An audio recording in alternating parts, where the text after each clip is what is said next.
Hi, I'm Anne-Marie Mediwake. I'm Lindsey Deluce. And I'm Kelsey McEwen. Welcome to CTV Your Morning, the podcast.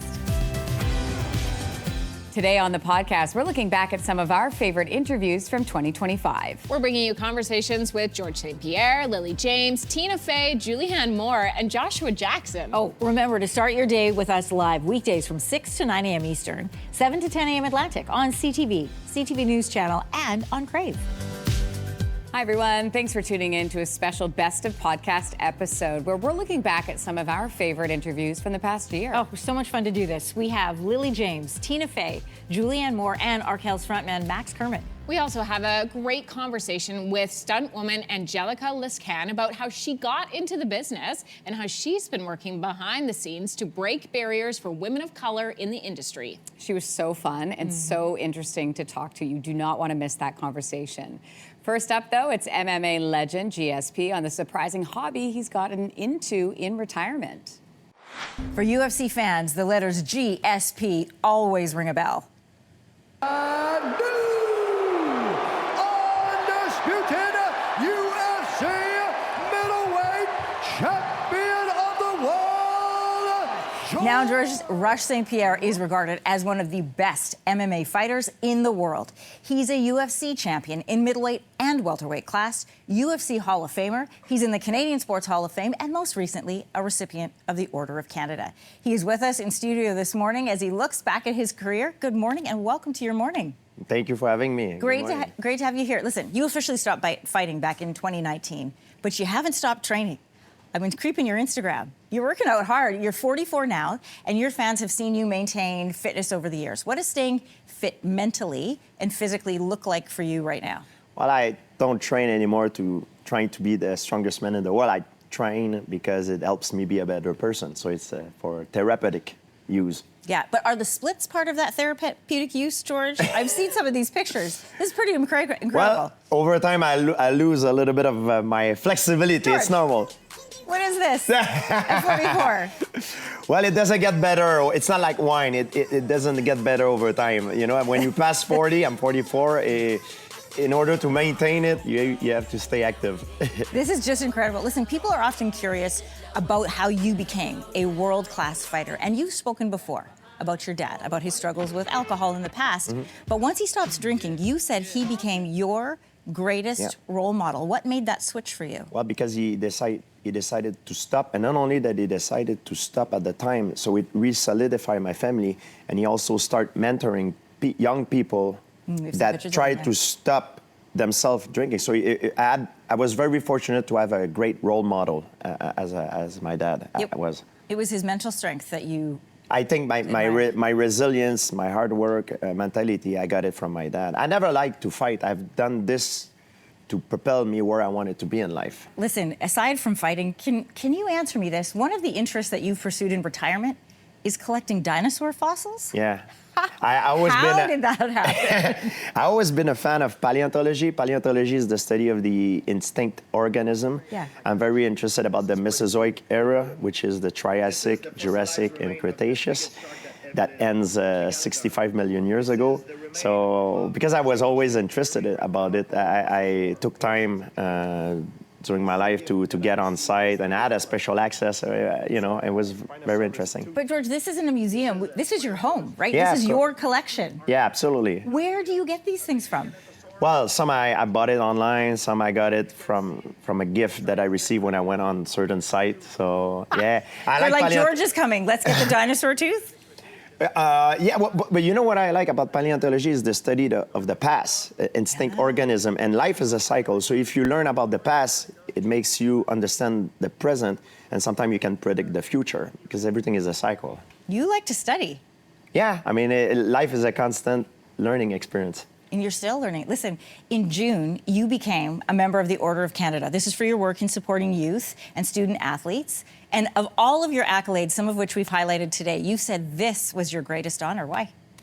Well, because as a retired athlete is the biggest honor you can have. And I'm very happy and I feel I'm very fortunate to have had that honor. When we talked about you liking to study, so when you study your own life, your wins, your losses, your family, your interest in paleontology, when you're studying yourself, what do you think you still have left to learn?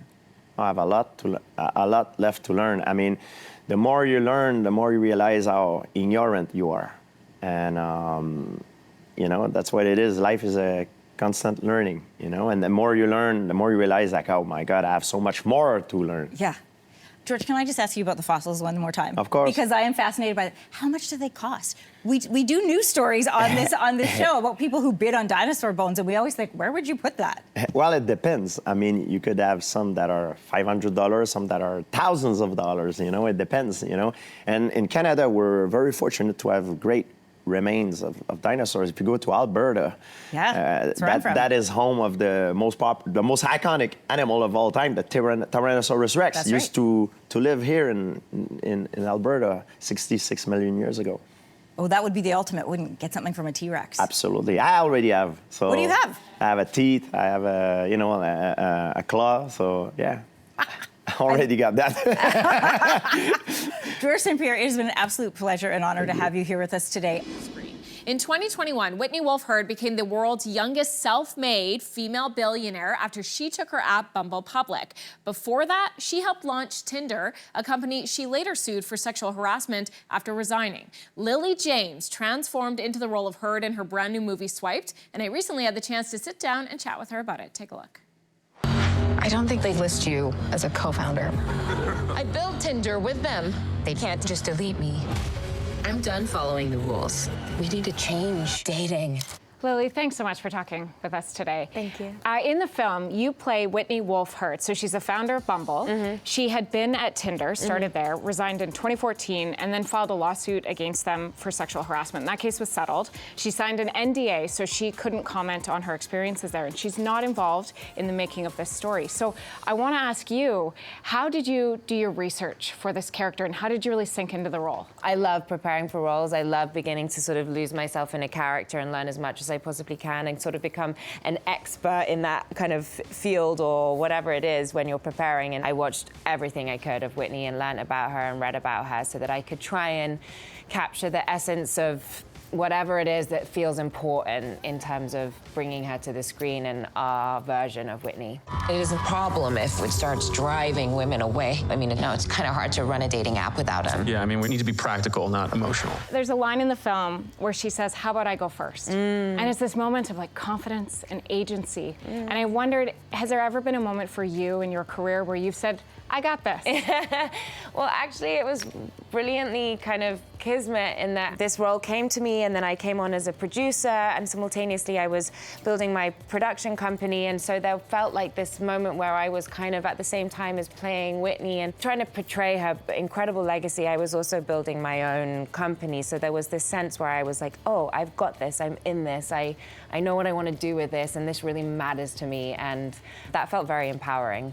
Was there inspiration? Yeah, there? great inspiration. I've been so inspired by playing Whitney, and I really, I was so struck by the script when I read it. I couldn't believe I didn't know this story, and I couldn't believe the way in which she channeled her experiences into something, the good and the bad, into something so positive, and really changed the game for women in terms of how we communicate online, making the internet safer for women, putting women in the driver's seat, and I was like so inspired by this story, and that's my ambition with this film, is that our viewers feel the same as I did when I read the script. I built Tinder with them. If they can just delete me, it's like they've done nothing wrong. You say anything, they can sue. Do not take the bait.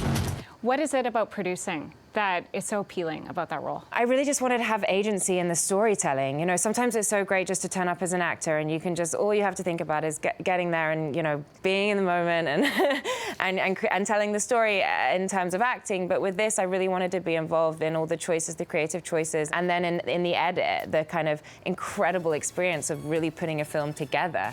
And to be involved in that really, in the first time with such kind of in earnest was so exciting. And we had such an incredible team on this movie and producers that have been building this for the last 7 years. And so it was just great to all link arms and tell this story. What is this big secret project you are developing? We need to change the rules of online dating. Well, I'm sure thankful that we got to see you in person today, Lily. Yeah, me too. Thanks for the conversation. Thank you so much. Fight for what you've built. My name's Whitney Wolfe, and I'm starting a revolution.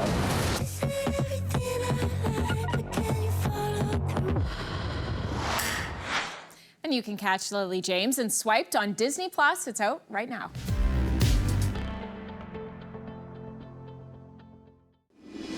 "20 years ago this spring, a Canadian band played its very first show at a campus bar at McMaster University. Any guesses about who I'm talking about? Take a look. Here we go!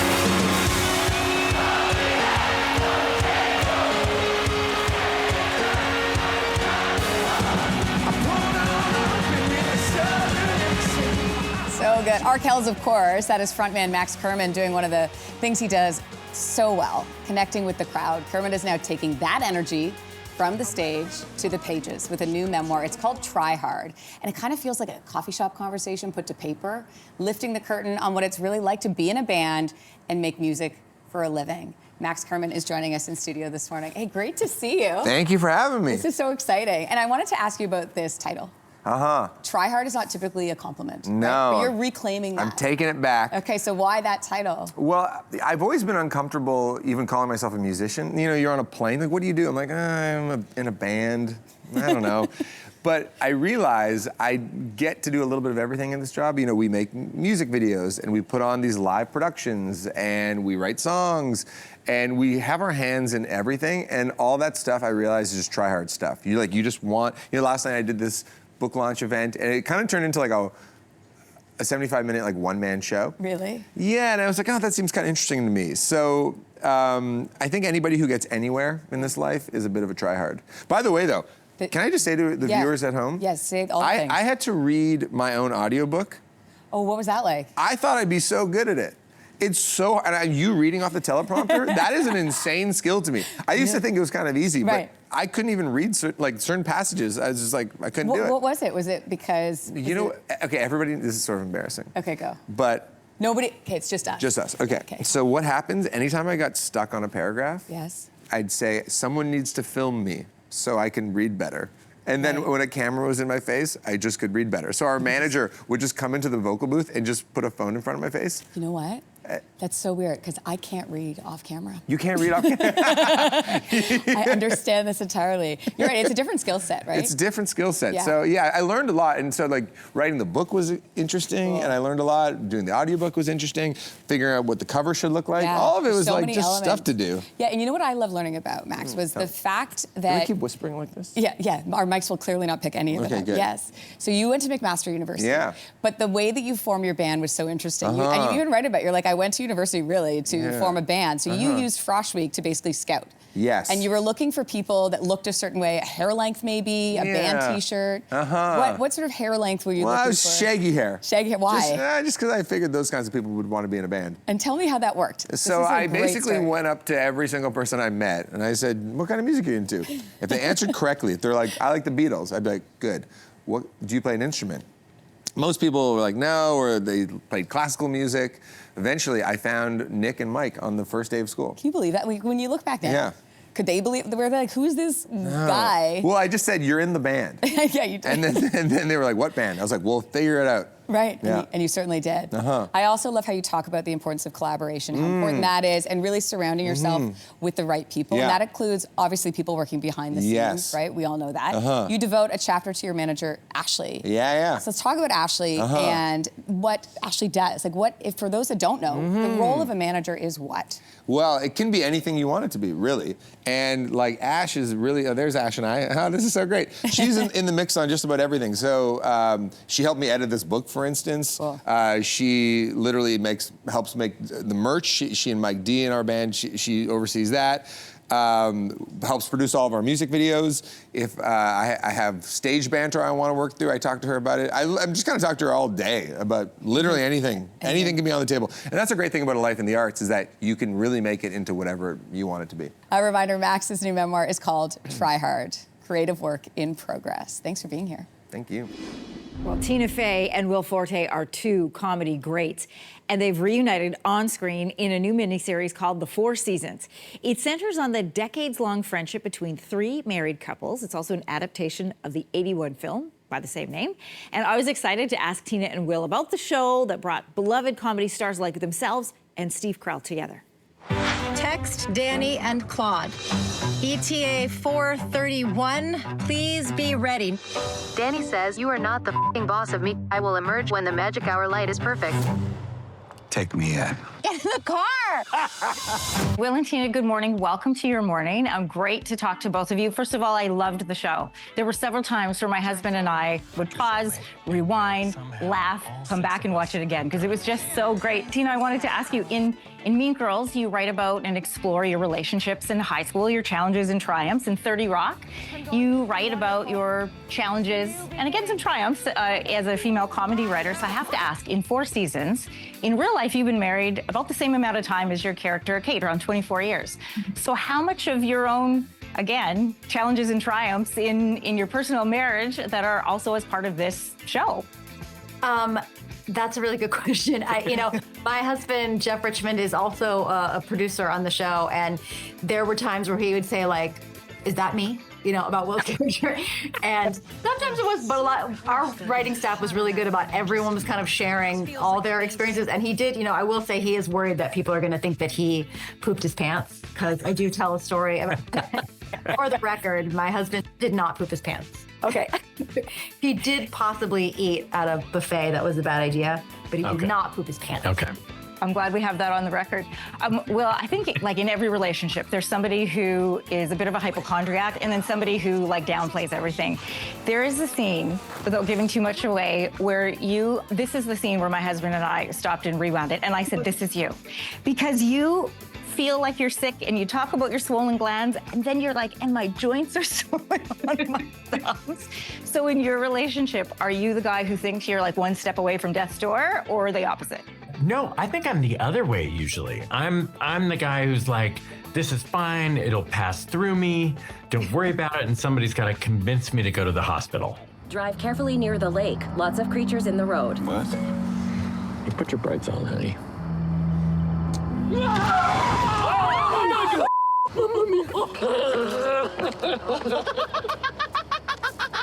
Oh my God. What is wrong with you? You guys have worked together, obviously, in SNL. You guys have worked together in other shows. They're with this great group of friends. I'm curious to know what the dynamic was like when you weren't shooting. How much fun was it for you guys to all be together for such an intense amount of time? I will say it was really fun and we did have a really nice time. And I always feel bad saying that because I know when I see actors do press like this and like, we had so much fun, I'm always like, I don't care. Am I gonna have fun? Am I gonna have fun when I watch the show? And I hope that you will. But I also say, please don't hold it against us that we had a really nice time. I love all of you, plus. Please do not talk about your other hotter friend group. It hurts my feelings. I know, but that's so hot. It was so nice and so relaxed. It was like it was like no other set I've ever been on. It was very adult in the best way possible. Is that everyone right? kind of like knows what they're doing and comes prepared and is like, entertained by the other people in the show. And also the fact that it's so much of it was just the 6 or 7 of us. And we didn't have like big giant sequences where, there's like 100 people in the background and a well-timed car accident. Like, so it was very just easy to shoot as well. Oh, I love hearing that because I kept wondering the entire time, how much fun are they having when they're not rolling? I think anybody who's fans of any of you will love knowing that it actually was a good time. How did you two meet? Ginny is my dental hygienist. I get it. She's young and hot, right? I don't see a ton of upside for me in answering that. The series is based off this 1981 movie that was written and directed by the great Alan Alda alongside Carol Burnett, who plays your character. What was it about this movie that made you want to tackle it 45 years later? Yeah, it's funny. The movie came out in 1981. I think I saw it in the early days of cable TV. It was one of those movies that was in heavy rotation. And I was 10 or 11 when I saw the movie. And why did I relate to it? As these people were all like 45 years old, but I think it was so kind of aspirational, and I thought this is what grown-up life must be like. And also because it was Alan Alda, who I loved from MASH, and Carol Burnett, who I loved from the Carol Burnett Show, I always thought it was this cool thing of like, oh, these people that I love from other things are like hanging out, and I just want to be a part of it. And that's why I thought if I could get comedy greats like Will Forte and Carrie Kinney Silver and Steve Carell and all of us together, that hopefully that would invoke the same feeling in other people, in other 10-year-olds. I haven't shown it to anybody who's younger than a teenager, but maybe I will next. Tina and Will, great to have you with Your Morning. Thank you. Thank you.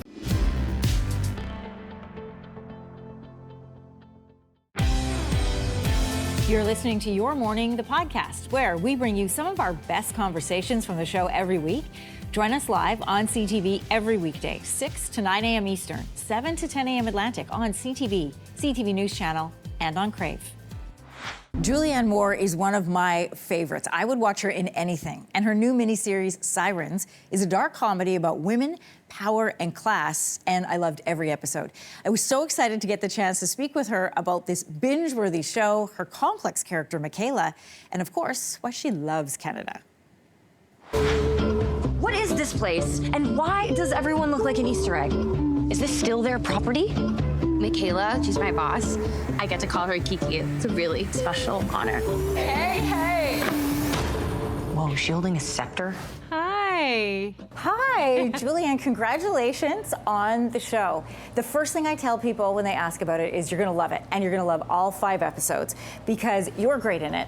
The setting is amazing. The costumes are fantastic. It's smart, it's funny, it's interesting. There's plot twists.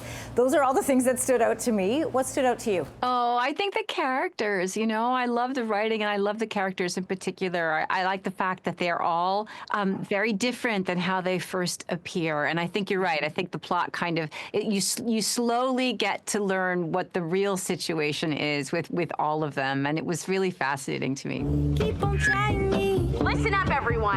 It is Labor Day weekend. The Kells are entertaining every day. All details flow through me. There's a transient person at the house asking for you. She's carrying hot garbage. She says she's your sister. The show is really delicious, and it's not I was saying to a girlfriend, it's not the kind of show that you put on in the background while you clean the kitchen. You want to make sure you're watching it the whole time because you don't want to miss anything. You're right, it's a really smart show. There's lots of Greek mythology woven through it. Michaela, the character that you play, is deliciously complicated. Yeah. She's warm and cold and brilliant and cutting and tender and cruel. Tell me about what you loved playing this character and playing this character. I think I love that she is not what you initially assume. You know, I think that there are lots of there are ways to project upon her, especially in the first couple of episodes. But then you gradually learn who she is and how she's ended up in her situation. I think that you gain a lot of empathy for her. So I was interested in playing somebody who was that complicated, but who eventually revealed themselves. Dad keeps asking me where you are. You don't feel any responsibility for him. He didn't feel any responsibility for me. I love who I am here. I am the only person who has always had your back. Kiki has my back. I'm not the monster that you think I am. Let's talk about this cast, because you star alongside Megan Fahey from The White Lotus, Millie Alcock from House of the Dragon. I said before, I would have watched the show just for you, but watching the dynamic of these 3 women working together, can you describe a bit of that for us and what they pulled out of you and maybe what you gave to them? I love them. I mean, Millie and Megan are just extraordinary in this, and they play a pair of very, very closely bonded sisters, and they actually started before I did. So by the time I got there, they were already a very strong team. And the interesting thing about Michaela is that she kind of comes in and she's divisive in a sense because she's very, very close to Millie's character, and then Megan's character Devin comes in and is really trying to figure it out. But I couldn't have asked for better scene partners. They're both tremendously talented actresses and lovely people, and it was easy for me because they were just so wonderfully alive and present. This Michaela bitch has her talent so deep in your brain that you can't even tell you're in trouble. This is the happiest I've ever been. We have got to get out of here. Listen, I can't let you go without asking you about Canada. We're based here in Canada. I'm a big fan of the movie Chloe. You've said you're practically Canadian, and hey, we'll take you. I love it. But what is it that you would describe as uniquely Canadian? Gosh, I don't know. You know, I love Toronto. I've been working there for years. One of my very first jobs was in Toronto in the mid '80s, and I've seen this incredible evolution in the city, actually, where it's just become so incredibly diverse and multicultural, and there's so much to do there, and the food is excellent, and it's just a lovely place to be, and it has a tremendous film community. I have to say, every time I've worked up there, I've worked with so many talented actors and so many great crew members, and I always feel very much at home there. So yeah, who knows? Maybe I'll end up in Toronto someday. Who knows? Well, listen, we may not want to be the 51st state, but we will take hands down. Julianne Moore, thank you. Thank you. Nice to talk to you. It's such a good series, and you can catch Julianne Moore in Sirens. All 5 episodes are out right now. Kelsey Grammer has made a career out of making people laugh. But while he was bringing joy to so many people on shows like Cheers and Frasier, Grammer was carrying with him the tragic loss of his sister. He was 20 years old when his 18-year-old sister, Karen, was raped and murdered. Karen, A Brother Remembers, is Kelsey's new memoir. It's a tribute to his sister. And Teddy had a chance to speak with Kelsey Grammer about the book earlier this week. Kelsey, welcome back to Your Morning. Thank you so much for being with us. Thank you, sir. So with this book, with this memoir, you're introducing readers and your fans to your late sister. What do you most want people to know about Karen? Well, of course, I lay it out in the book pretty much, but to love her as I love her, it's still a love that is alive and vibrant, and she is, when I remember her, and that, of course, is the point, you know, a brother remembers, but it's a very important word to me, and to remember her means to introduce her to the rest of the world in a way that I can, which I'm very happy that I was actually allowed to do this for her, because she was an amazing young woman, and it was a loss to the whole world. Well, and she passed away in 1975, 50 years ago, almost to the month, actually. So, I mean, for you, why is now the right time to be telling this story? I know you've been carrying this with you for 50 years. What made this the right time? I think it was a kind of a gift from my sister to unburden myself from like a piece of life that I still held on to that was not helping me anymore. And maybe never helped me, but I couldn't have shaken it until I got a little older.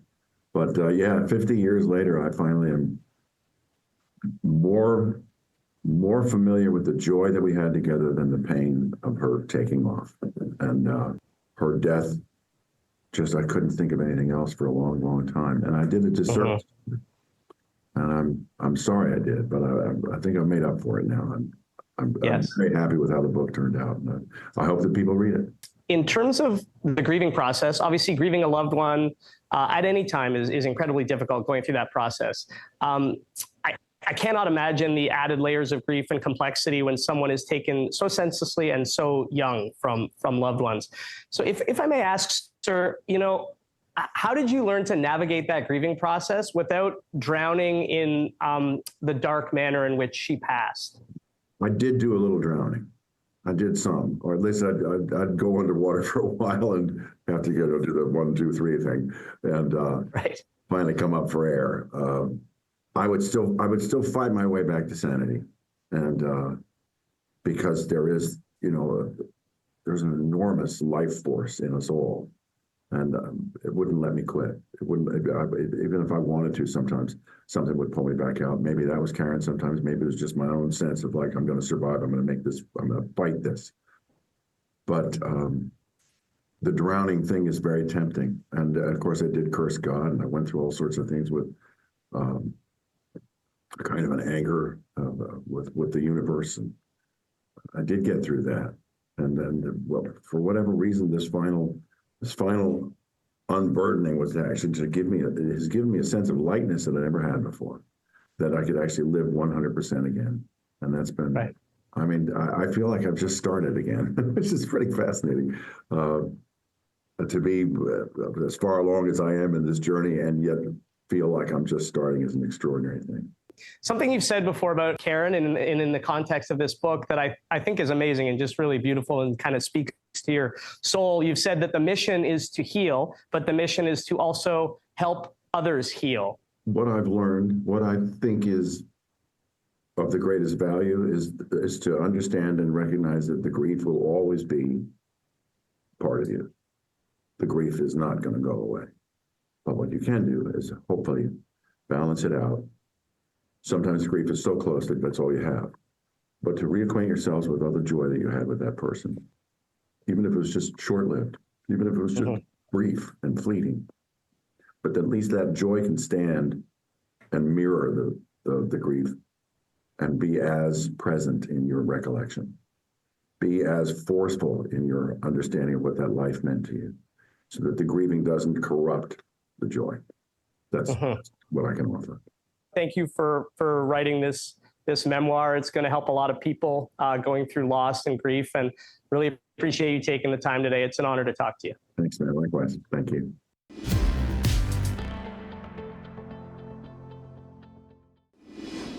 Joshua Jackson has had an impressive career that has spanned decades. And now he's reprising his role as Nate Russo in the Audible original Oracle 3 Murder at the Grandview.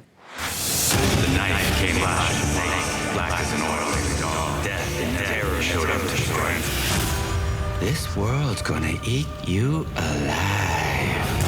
All right, well, Mr. Jackson, welcome to Your Morning. Good to have you with us. Thank you for having me. Let's talk about your Audible original Oracle 3 Murder at the Grandview. This is the third installment. And if people have not listened to the first two, can you set up the character for us? Who is Nate Russo, and where does Oracle 3 pick up his story? Sure. Well, Nate Russo is a troubled man with a terrible gift. He has the ability to kind of see through the veil between the living and the dead, and he is tormented by a specific ghoul that he came into contact with when he was a child, and he is contracted by the FBI when they are at the dead end of a case, usually when there's some sort of abduction or kidnapping, something to do with the Bone Man, which is Nate's tormentor. And where we find ourselves in the third chapter here, he's been brought onto another case. He has the small team that goes to these places. There's the skeptic and the believer, and there's Nate. And he gets brought in. We're on the Canadian side of the border, actually, for this story, which is nice. And he gets brought in to unravel a supernatural mystery about the Grandview. A few days ago, one of them was found dead. The hotel, the island, something wasn't right about it. You mentioned that this takes place on the Canadian side of the border, and there's a few Canadian connections in this. Not only does it take place in Ontario, but the series was written by the great Canadian writer, the late Andrew Piper. And you've got a strong Canadian connection. I'm Canadian. You are Canadian. You know, right now, Canada is we're all like elbows up, buy Canadian. We love anything to do with Canadian. What's it like being a Canadian in California right now? These are strange days. I mean, it is America has been very good to me. I've lived here for quite a long time, and I've made my bones in my career here. The way that the United States is behaving as a global citizen is absolutely shameful. I'm proud of our country for resisting the bullying nonsense that is coming out of the American White House. And yeah, it is an odd and uncomfortable time to be on this side of the border. And what do you think makes Canadians uniquely Canadian? What sets us apart? We are the polite people. This I really appreciate about us, being in impolite times down here. But also, I think our ability to absorb the waves of immigrants that have made Canada great and still allow them to be themselves and to be Canadian is the thing that sets us apart. And I think, I think you would be hard pressed to find a Canadian that doesn't think that immigration has increased the vitality, increase the beauty, increase the productivity of the country. And you can be both, right? You can be Canadian and be from wherever you're from. And I think that is a beautiful national characteristic. Listen, you narrate this audiobook with great skill, which had me wondering, you mentioned being a dad. What is story time like for you? Like, how do you read a story? What are you reading right now? Story time is much less scary. Story time is lovely. It's everything. Actually, we're just now getting into the phase. She is just getting to the place where she reads me stories. Yeah, so story time is the best time of my day, honestly. This has been a great conversation. Joshua Jackson, thank you so much. Keep being a proud Canadian wherever you are. Oh, it was great to chat with him. So Oracle 3, Murder at the Grandview, is out right now. Have a listen. Can I tell you something? One of the best parts of my job is getting to meet and talk to fascinating people. And Angelica Liscan is just that. I mean, she is the first Black female stunt coordinator in this country with more than 200 film and TV credits to her name. I recently had the chance to sit down with Angelica to talk about how she got into stunts and how she's using her voice for change in the industry. Angelica, it's so good to meet you. Nice to meet you, too. I know, it's so fun. Great. I mean, you have so many stories. You've been in the business for what, 30 years? Is that fair to say? 30 years, yeah. You have more than 200 film and TV credits. I'm gonna go through a list here, okay? Okay. You won the first CSA for Best Stunt Coordination. Amazing. I need you to take me back to the beginning because I have children, and I look at my children. I wanna know what your mom thought with you as a little kid. What were you like? I was a lot, I would say.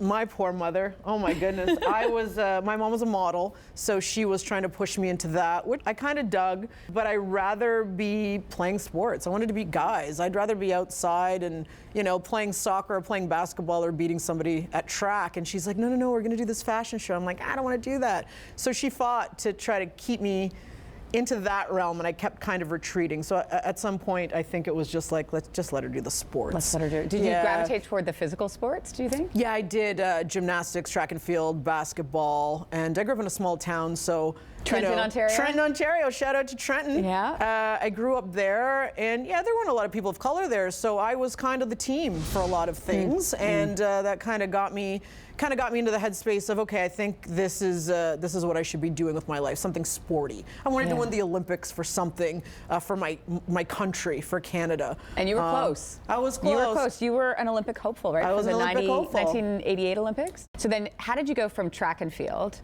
and modeling into acting? This is funny. I was breakdancing with some friends who ended up being my stunt friends now, before I knew them. We were breakdancing on the streets and trying to get money, and a woman walked by and she said, wow, you guys are really great. And she said to me, do you want to be in a commercial? No way. And I was like, yeah, sure, what's it for? I think it was for milk. And I had to dance and do some things, so I did that, and I really loved, I'm getting that instant gratification, right? So I love that. I love doing that. It was a lot of fun. And then I got the check and I went, oh, okay. Ding, ding. So sporty, dancing, still kind of in the thing. I can make a living at this. And my mom, of course, was like, well, you better be good at it because, this is, you either go to college or, you really put everything into this. So I said, do you trust me? The answer, not really. Not really, kid. And then you're in this acting world, and then you see stunt coordinating and stunt performing, right? How did you move into that space? I didn't really even think about stunts at all. It wasn't on my radar. But I was acting. I was actually on Half Baked. I was one of the henchwomen. No way. Yeah, Dave Chappelle's show. And the stunt coordinator said, can I have you ladies do anything athletic? Well, yeah, you'll do all this athletic stuff I can, sir. Come over here. Gonna grab Dave Chappelle, we're gonna sing it and fall back in a mat. I'm like, great, so we did it.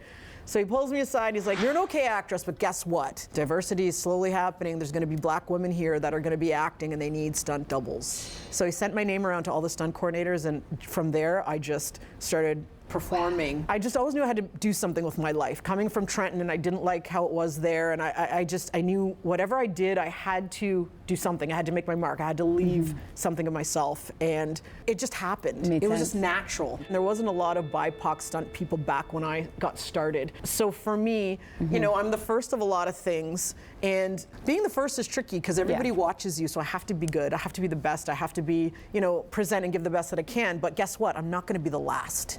We always say, there's a term that you can't be what you can't see, and people say that, and sometimes people find that such a cheesy term. I don't think it is. If you see someone that looks like you doing something that you're interested in doing, you can actually turn to someone and go, hey, I can do that. You may be talked into, well, I've never seen anybody like that. Don't do that. Don't listen to people that tell you can't do something. Do it. What's going to be my legacy? What am I leaving behind? Well, hopefully somehow in this work I can leave behind these little branches of other people that I've taught. They're going to teach other people, and that can just keep going on and on and on. Angelica, thank you. You're welcome. You're one of the coolest people I've ever met. What a cool life so far. More Coming to come. from you, oh my God. What? Very nice to meet you. Nice to meet you too.